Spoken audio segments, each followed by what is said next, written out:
So if you want to learn how to check authenticity on StockX in 2026, yeah, this is the full guide to understand how StockX verifies every item before it reaches you.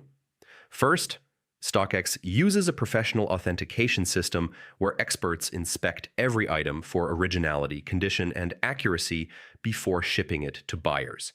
Next, every item on StockX comes with an authenticity guarantee. That means your purchase is verified before delivery. Now compare product details like color, size, model number, and images before buying. Small differences can help you spot inconsistencies. On StockX, you don't buy directly from sellers. Everything goes through StockX first, which reduces the risk of fake products.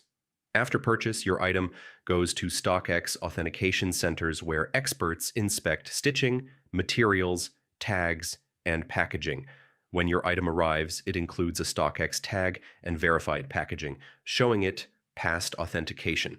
Now be careful, never buy StockX items outside the platform. Only purchases made inside StockX are authenticated. If a price is too low compared to market value, it could be suspicious. Always compare with recent sales. Finally, remember, StockX handles authentication for you, so you don't need to guess if an item is real. And that's it. That's how StockX authenticity works step by step in 2026.